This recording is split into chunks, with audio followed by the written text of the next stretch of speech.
These terminologies are important to understand the chemotherapy and basic principles of chemotherapy.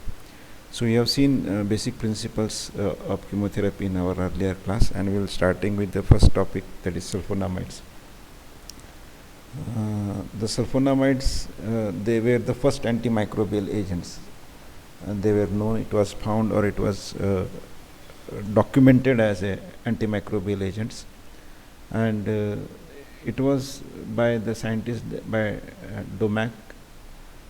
It was what we can call it as a serendipity. There was a prontosil raid, it was a dye, it was a sulfonamide cryosidin dye, that chemically it was, and it was showing some of the effect.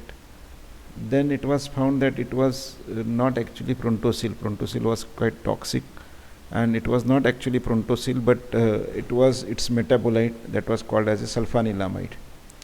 So this sulfanilamide was actually the agent which was causing the action, or as antimicrobial action. Then thereafter, if you have studied pharmaceutical or medicinal chemistry, you might have seen so many determinations were there. We call it as a SAR, that is structure activity relationship. So it was studied, the structure activity relationship was studied, and so many compounds were produced. Further, while very nice stories are given in Kartzung and some of the old pharmacology books, if you can read, then it was found that these sulfonamides, some of these sulfonamides were having some adverse effect, that they were lowering blood glucose levels. Some of the sulfonamides were causing diuresis, and then with alteration of the structure, they were developed into either diuretics or this anti-diabetic agent or oral antihypoglycemic agents. So this is how our drugs are coming. This is how the overall scenario is there. So first thing, if you know, or let me tell you, there is one thing that is called as a how drugs are evolved, or evolution of new drug, or how new drugs are brought into society. So basically they say that there are four major routes are there from which the drugs are coming. Which are these? One is called as a serendipity, from where most of the drug there. That is, serendipity means what? Happy observation by chance. What it means? That the drugs, all of a sudden, it was done something, some other things we are doing, and all of a sudden they observe that, oh, this is like this causes this. Example is penicillin, example is this prontosil raid, and many like that. So these are actually happy observation by chance. That all of a sudden one came to know that this type of product is working like this. Then other things are known as a molecular manipulation. Example of this is second one. Just like I told you, there are some sulfonamides, and they were found that there were some adverse effects, and this adverse effect of some of the patients who were taking sulfonamide as an antibacterial, they were either suffering, or they found having hypoglycemia, or they found to have diuresis. And then accordingly the structure activity relationship studies, and this is the chemical modification. This is called as a molecular manipulation. Then third are the ways by which the drugs are coming are some of the natural sources are there, plant. Example of these are quinine, aspirin. They are present in that. Somehow they found that, or it was found that either natives or D-tubocurarin, etc. It was found that natives are using. Then scientists tried to work that how this drug is, or how this chemical, or what chemical must be there in these plants. So plants were there, they were extracted, and there are many drugs are there. Belladonna group, that is atropine group. And once we understand, then it goes to molecular manipulation of that. That is, from belladonna, this alkaloids, atropine was there. From this D-tubocurarin was found from the curare alkaloid. Then from physostigmine beans, physostigmine was found. From quinine was found. So like that, so many natural sources were there. From that it was there. Now if this is the condition, then this condition means that these agents, because of that activities, these drugs are there, and accordingly these drugs are developed. So first one was there, that is sulphonamide, which was active. Then many compounds were synthesized from that, and this leads us into the action, this result into the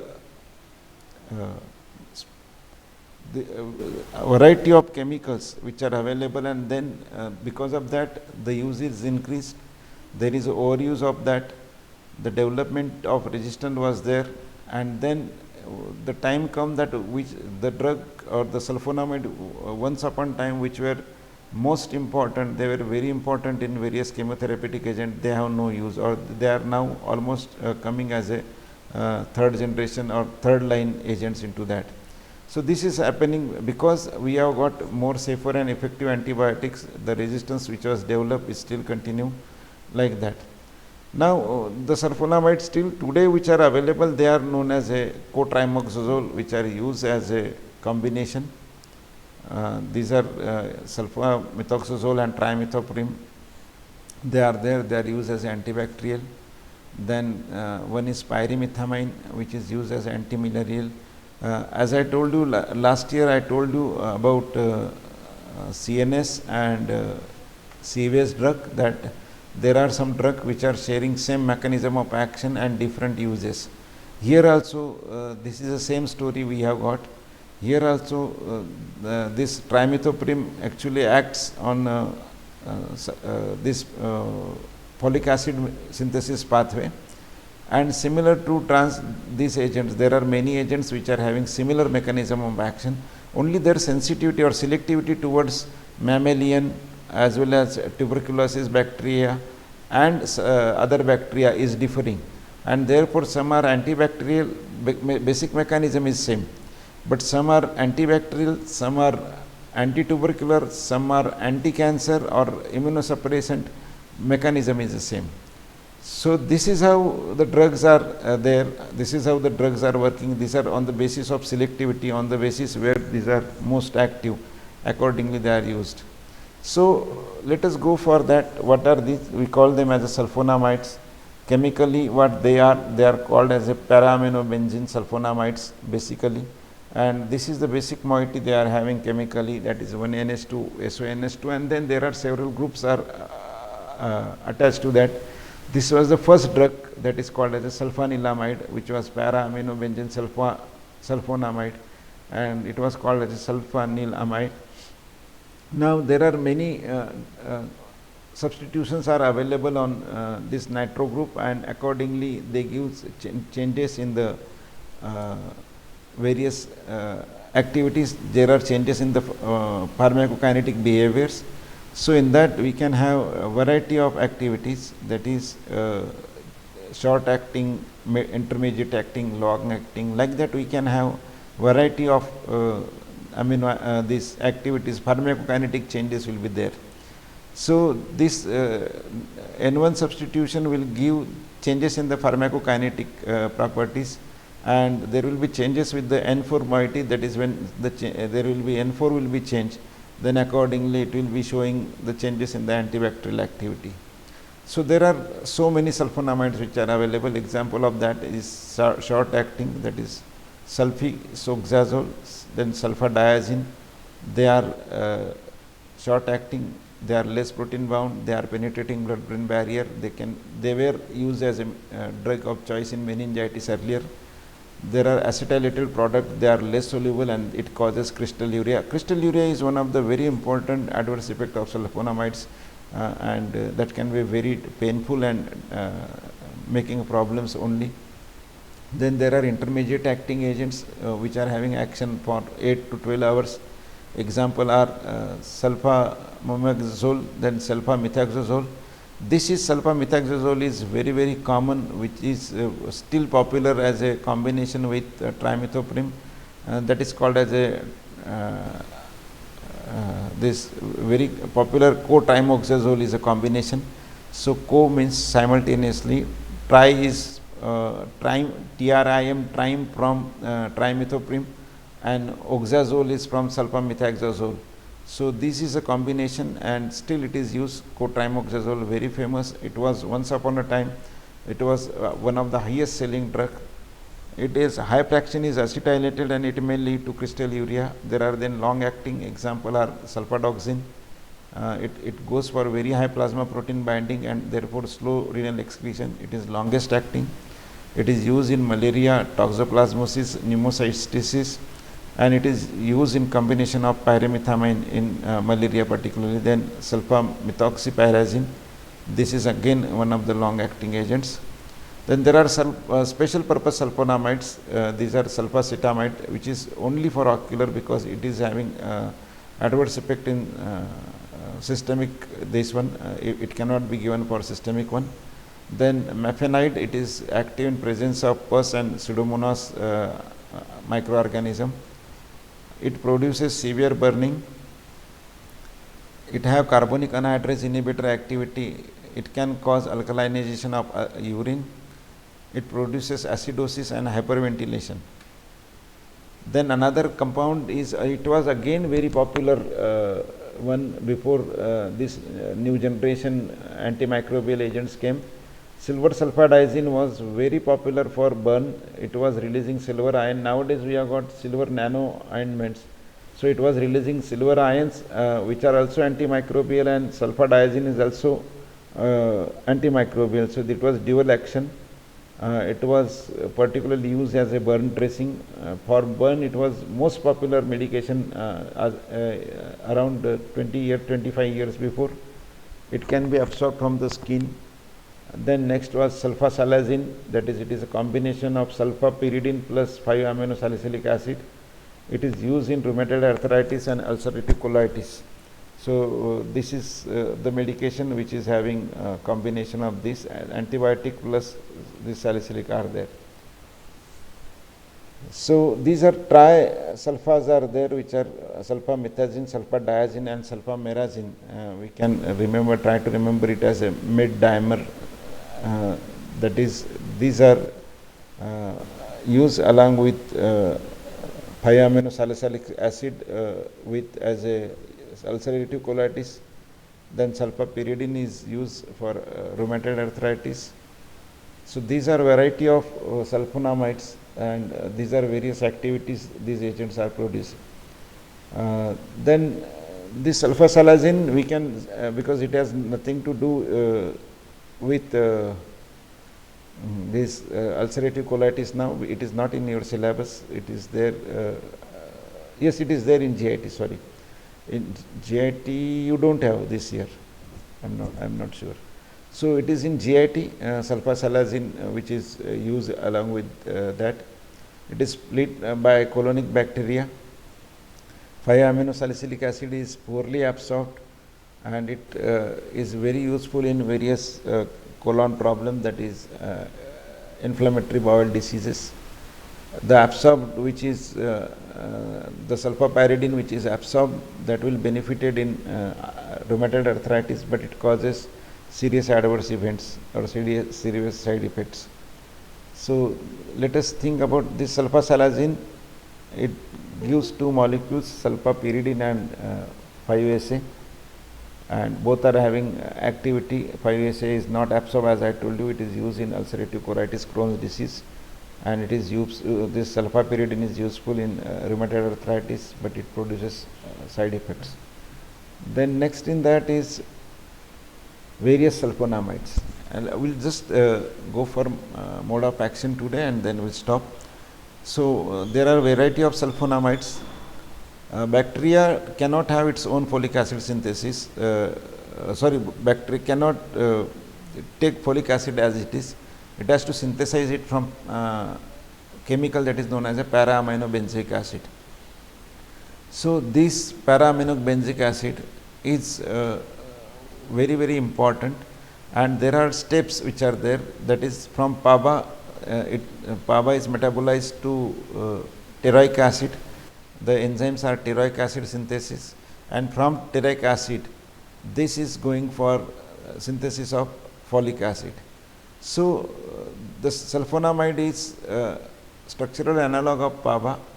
It causes inhibition of dihydrofolic acid synthesis or dihydrofolate reductase, we call it as a.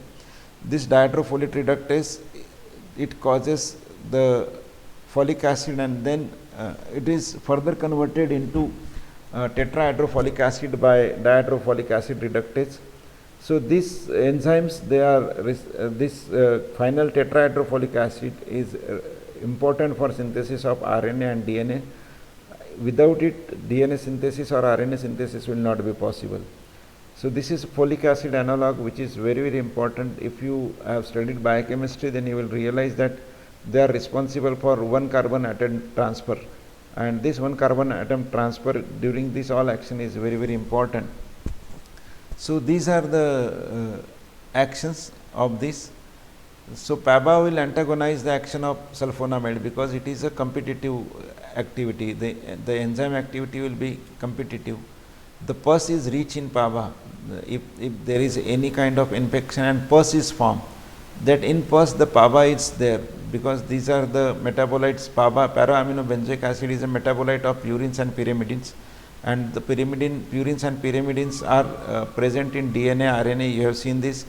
Now, the cells which were destroyed, damaged, and their nucleic acid is also damaged, it will be present in pus. Pus is nothing but the debris of the cell which was infected and damaged, which is killed or destroyed, got damaged during this. So, this is the problem. So, sulfonamides were not effective in PABA. This was again a very common question which was asked, that why sulfonamides were not given in pus.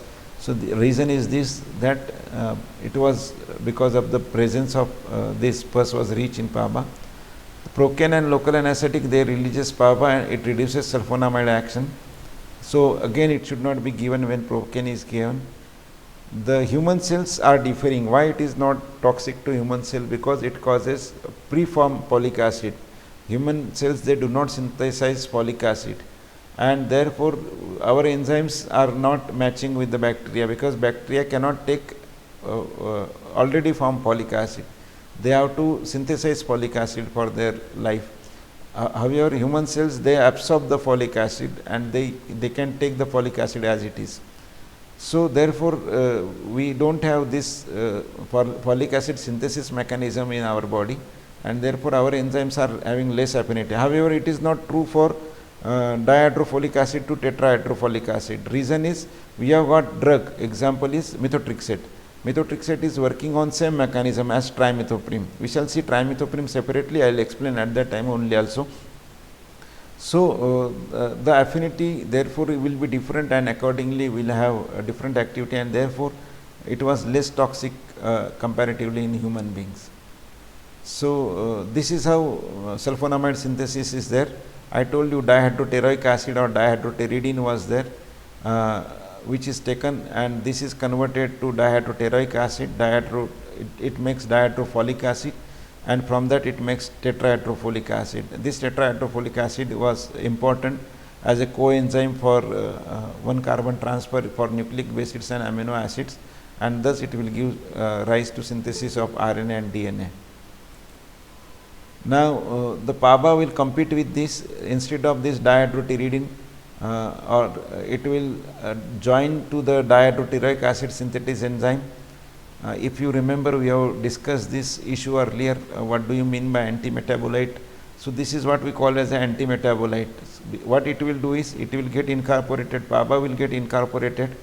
Normally PABA is used, so instead of PABA, these sulfonamides will be getting incorporated, and because of this, this sulfonamide will form the dihydroteroic acid, which is faulty in nature, because instead of PABA it has come to this structure, which is having sulfonamide, and it is easily breakable, and it will not able to do the job which will be doing.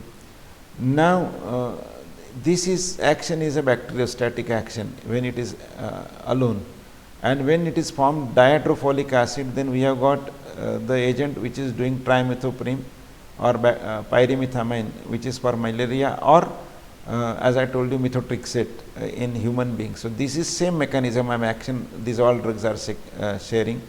So folic acid to dihydrofolic reductase, that is mammalian one or bacterial one. This bacterial or malarial, these are inhibited, and if it is human being, then it should have been methotrexate. So this tetrahydrofolic acid will not be formed. So when these two are combined, sulfonamides and trimethoprim, that will make this combination bactericidal. Earlier, if it is only one, it is a bacteriostatic. So this is what we call it as a synergistic effect. We have seen the why we are combining various antimicrobial. So there are various reasons. One is what they are becoming bactericidal. If they are bactericidal, then they can reduce the bacterial count very fast, is one thing. Second thing is what they are once the combination is there, it becomes very difficult for bacteria to form resistance, because forming resistance is a long procedure for a bacteria, and for that it takes long time, and thus the chances of forming resistance, they are reduced by many fold. So therefore combinations are beneficial, but only thing is combination has to be given very judiciously, as we have seen in our general principles. So here we finished the basic mechanism. We shall see one more thing is how resistance is formed.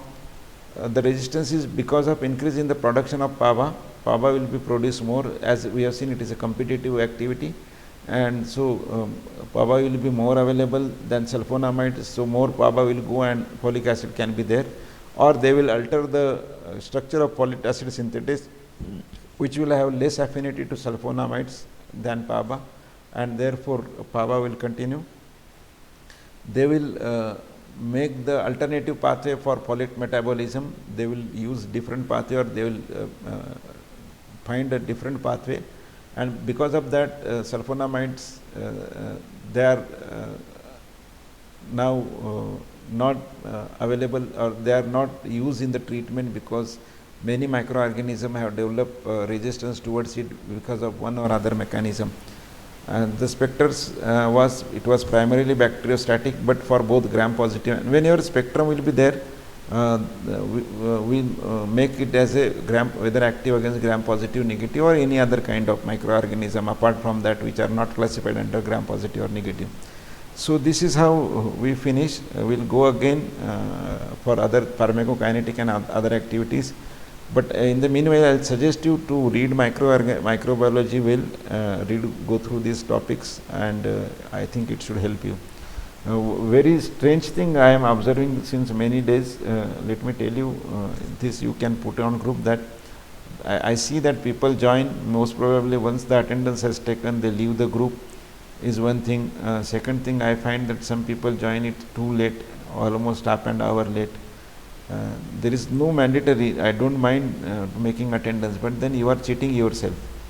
Those who are doing it, it is cheating with their own, and this is not a good thing. If you don't want